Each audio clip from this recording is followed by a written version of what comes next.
커리어라는 것은 저는 그냥 살기 위한 수단인 것 같아요. 대단한 게 없습니다. 그냥 대리는 과장 되고 싶고, 과장은 또 팀장 되고 싶고, 중소기업 다니기 싫으면 대기업 가고 싶고, 이게 전부예요. 그 미국에서 옛날 노예제도가 있을 때 어디 농장에는 노예들끼리 싸우고 있다는 거죠. 왜 싸우나 봤더니 서로 자기 발 족쇄가 더 예쁘다고 싸우는 거예요. 근데 그게 임금노동 사회에서 직장인으로서의 우리의 모습은 그런 것과 비슷하지 않나라는 무서운 생각이 갑자기 들었습니다.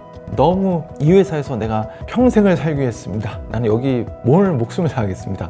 이런 걸로 서로 경쟁을 하는 모습이라면 좀 우습지 않을까요?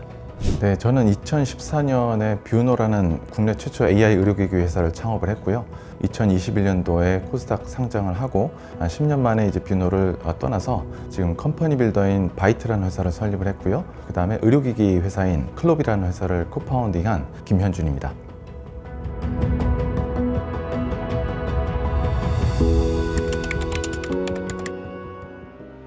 제가 첫 입사는 삼성전자 CTO 전략실이란 곳에서 2005년도에 처음 입사해서 근무를 시작을 했고요. 저는 이제 문서 분류라든가 이메일 필터링 뭐 이런 걸 했었어요. 그때는 이제 그 삼성전자 내 지식 공유 시스템이라고 블로그나 뭐 커뮤니티, 뭐 지금 뭐 트위터 이런 툴을 통해서 굉장히 많은 정보들이 많이 돌아다니잖아요. 이런 것들을 삼성전자 내에서 담아보자라는 생각이 좀 있었어요. 그래서 그거를 2015년도에 삼성전자에서 처음 시작을 했고 기획하는 일들을 당시에 했었습니다. 그래서 정말 재밌게 했었고 정말 열심히 했고 정말 좋은 성과들이 나와서 글로벌에서도 되게 주목받는 사내 시스템이 된 걸로 알고 있어요. 그런 것들을 개발을 하면서 쭉 보다 보니 이게 제가 충분히 노력과 애를 쓴 것만큼의 보상이 항상 돌아오는 시스템이 사실은 우리나라 조직이 아니거든요. 예를 들면 누구 대리가 과장으로 승직을 해야 되면 이게 한국인의 정의인지는 모르겠지만 그 고가를 좀 몰아줘야 돼요. 좀 양해를 구하는 거죠. 네가 이번에 잘했지만 이 사람 이제 진급해야 되니까 너는 내년에 챙겨줄게. 아, 알았다. 그래서 또 흔쾌히 그분한테 몰아주고 다음 해가 됐는데 팀장님이 바뀌어버린 거예요. 뭐 또 그런 일들의 반복이다 보니까 계속 이제 미끄러지는 겁니다. 오로지 내가 노력을 해서 잘하는 것만으로는 될 수가 없구나라는 거를 반복적으로 하다 보면서 그 당시만 해도 제가 소위 월급장애로서 성공할 수 있는 유일한 길은 연봉 10%, 20% 더 받고 경쟁사로 이직하는 것밖에 없었습니다. 그래서 제가 그때 뭐 SK라든가 다른 회사들한테 입사 제안을 받고 이직을 하는 일들을 하고 있었는데 그래도 마지막으로 저도 이제 애정이 있잖아요. 그래도 4, 5년 일하는 조직이니까 이제 인사팀에 당돌하게 문의를 했습니다. 삼성전자에서 그 그룹사에서 최상위 연구기관이 이제 종합기술원이거든요. 뭐 믿져야 본전이다라고 해서 인사팀에 나는 퇴사를 할 건데 혹시 저 연구소에 보내주면 내가 퇴사 안 할게 라고 했더니 그 인사팀에서도 연구소에 물어보니까 바뀌었다 라고 해서 종합기술원으로 이제 소위 전배라는 걸 가게 됐습니다. 그래서 조직을 옮겨서 정말 연구를 천국같이 했던 것 같아요. 그러니까 사실 연봉도 조건도 좋고요. 근무 환경도 너무 좋고요. 칼퇴근하고요. 이런 일들이 너무 즐겁고 좋았는데 그것도 이제 3, 4년이 되니까 이게 뭐지? 내 인생이 정말 소멸해가고 있는 느낌이 좀 들었습니다. 자연스럽게 제 주변에 있는 과장, 차장, 부장, 임원들만 늘 보면서 살게 되는 것 같아요. 그러다 보면 사실은 뭐 임원 되신 분들도 나이가 한 50 정도 됐을 때 얼마 정도의 자산을 갖고 계신가 보면 10억을 갖고 계시구나. 그러면 나도 10억을 모으는 게 인생의 꿈이다. 뭐 이런 생각을 했었는데 나이가 들고 40대를 바라보는 순간 그 돈 가지고는 내 인생이 지탱이 안 된다는 게 확인이 되는 거예요. 저는 이미 그 과정에서 두 아이의 아빠가 됐고 와이프도 있고 또 부모님 모셔야 되고 제가 애초에 땀 흘린 만큼 반드시 보장받을 수 있는 시스템에 지금 있는 게 아니라면 링 밖에 나와서 내 스스로의 진짜 실력을 보여주고 그걸 더 인정받을 수 있는 곳에서 있는 게 돈은 모르겠지만 어쨌든 내 스스로 더 가치를 증명해 볼 수 있는 길이 아닌가라는 생각을 했던 것 같은데 엔지니어들, 뭐 개발자 같은 경우도 어디 가서 좋은 데서 좋은 대접을 받고 어느 유명한 회사에서 내가 뭐 억대 연봉이 되고 이런 게 중요하다고 생각하지만 사실은 그거보다 내가 어떤 가치를 줄 수 있는 사람인지에 대해서는 상대적으로 덜 얘기하는 측면이 좀 있는 것 같이 보였습니다. 그래서 내가 여기 있다 보면 이 조직에서 추구하는 바만 쫓게 될 수밖에 없구나라는 생각도 좀 많이 했던 것 같아요.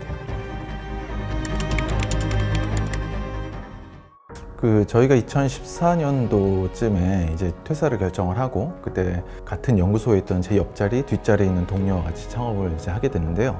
다들 한 15년, 20년씩은 이 기술 쪽에 있던 사람들이기 때문에 직접 뭔가를 만들 수는 있었는데 기가 막힌 아이디어를 가지고 창업을 하자 이렇게 시작은 못했습니다. 그래서 저희가 그때 창업을 결심했던 이유는 사실 그런 서비스보다는 지금은 뭐 모든 사람들이 알고 있는 그 AI, 인공지능이라는 기술이 이제 딥러닝이라는 기술인데요. 딥러닝을 저희가 그래도 운 좋게 우리나라에선 2013년도 정도부터 그 딥러닝 연구를 시작을 했었고, 그 결과를 저희가 내부적으로 먼저 확인할 수 있었기 때문에 이거를 회사에서 하는 것보다는 이 기술을 저희가 나와서 더 의미 있는 데 한번 써보자.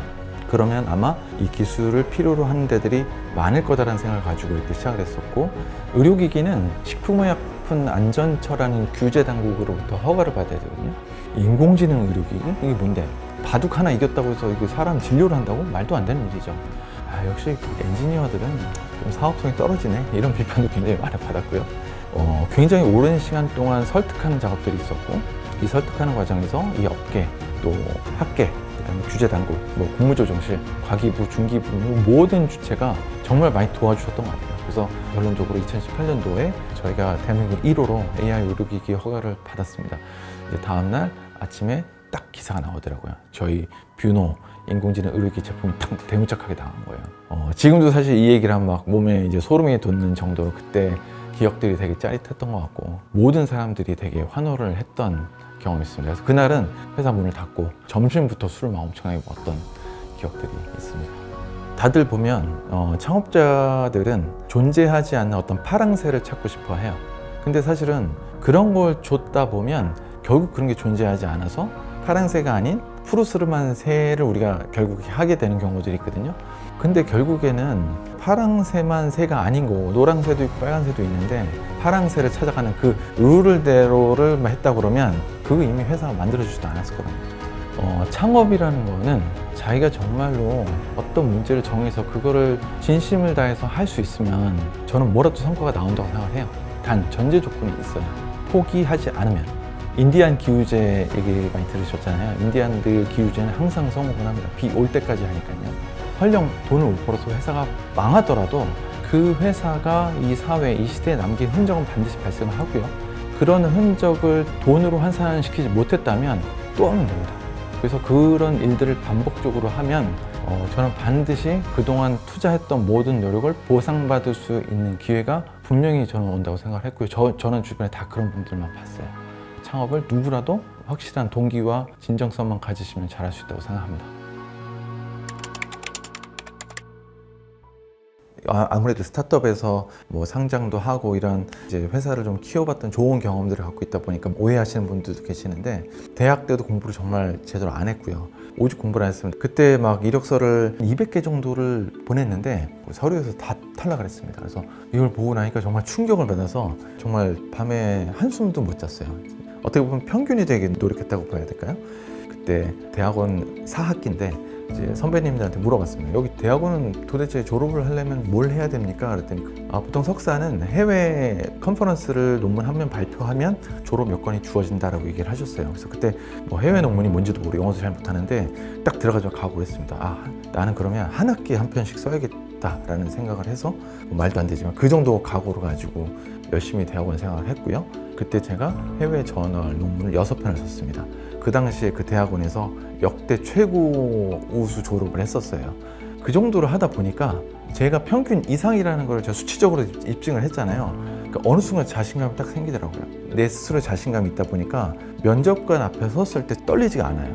사실은 저보다 훨씬 훌륭한 친구들이 막 모여서 카이스트 박사도 계시고 막 서울대 뭐 박사도 계시고 그분들은 약간 긴장해 있어요. 근데 저는 산전수전을 겪었다고 생각을 하다 보니까 당연히 제가 다 좋은 성적으로 다 입사를 할 수 있게 됐고, 가장 좋은 면접의 팁은 내가 모르는 걸 모른다고 얘기하는 친구들이 저는 되게 좋았던 것 같아요.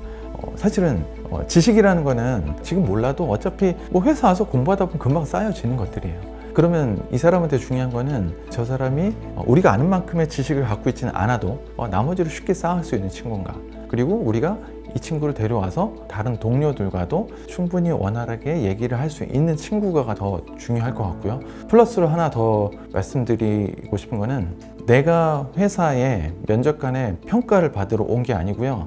나도 여러 가지 회사를 보면서 내가 고를 회사를 지금 찾고 있는 중인 거고, 회사도 인재들을 찾는 서로의 과정이기 때문에 지원자들도 절대 을의 위치에 있지 않다라는 것을 인지를 하고 계셔야 돼요. 그래서 예를 들면 정말 인상 깊은 친구가 하나 있었는데 면접이 끝나고 나서요, 이미 합격이었어요. 너무 마음에 들었어요. 모르는 거 많았고요, 학벌이 좋지도 않았고요. 근데 너무 솔직했고 커뮤니케이션이 좋았고 똑똑해 보였어요. 면접이 끝나고 나서 혹시 회사에 할 말 있습니까? 그랬더니 자기에 대해서 소감을 말해달라는 거예요. 그게 되게 충격이었어요. 그러니까 이 친구는 나를 뽑을지 안 뽑을지도 모르고, 나도 이 회사에 올지 안 올지 모르지만 회사가 자기를 어떻게 평가하는지는 알 길이 없으니 평가를 해줘야 회사에서 자기를 뽑지 않아도 자기는 손해보는 게 없다. 기본적으로 서류 전형을 통해서 이 대표나 면접관 앞에 와 있다는 얘기는 충분히 우리와 일할 수 있는 준비가 돼 있는 사람이라는 얘기예요. 너무 지식적인 것들에 대해서 얽매이시려는 것보다는 오히려 그런 커뮤니케이션 과정, 나의 자신감, 솔직 담백함 이런 것들을 나누시는 게 더 중요하다고 저는 생각합니다. 저 사람이 상장을 했었고 뷰노를 엑시트했고 그 다음에 지금 또 새로운 걸 한대. 그럼 막 물어보세요. 막 대기업에서도 물어보고 투자자도 물어보시고 자꾸 막 밥을 먹재요. 근데 막상 제가 얘기해보면 좀 실망들을 다 하세요. 전 뭐 없습니다. 지금은 저를 정의한다 그러면 저의 어떤 목표는 사회복지사였거든요. 제 직장에서 저랑 같이 일했던 직원들은 제가 사회복지사라고 얘기하면 안 믿습니다. 저렇게 악독한 사람이 사회복지사라고 느낄 수 있을 것 같아요. 지금 한창 스타트업으로 성공을 갈구하시는 분들한테 이런 얘기하는 건 사실 저도 좀 죄송하긴 한데요. 돈을 많이 버는 일들은 근본적으로 행복감을 주지 못한다는 걸 저는 발견했어요. 이런 얘기는 많이 나오잖아요. 근데 분명한 거는 어떤 자본적인 성취가 그 사람의 영혼의 안식처가 될 수는 절대 없기 때문에 오히려 그런 거를 줄 수 있는 거는 과정이었던 것 같아요. 그래서 저도 아까 얘기했지만 어려운 것들을 해냈을 때 뷰노의 생각을 하면 저도 여전히 행복하고 막 소름이 끼치는 것처럼 지금도 누군가를 도와주고 누군가의 삶에 제가 조금이라도 도움이 되면 그게 저는 너무 기쁘고 즐겁습니다. 그런 관점에서 보면 커리어라는 것은 저는 그냥 살기 위한 수단인 것 같아요. 대단한 게 없습니다. 그냥 대리는 과장 되고 싶고, 과장은 또 팀장 되고 싶고, 중소기업 다니시면 대기업 가고 싶고, 이게 전부예요. 그 얘기 유명해서 다 아실 건데요.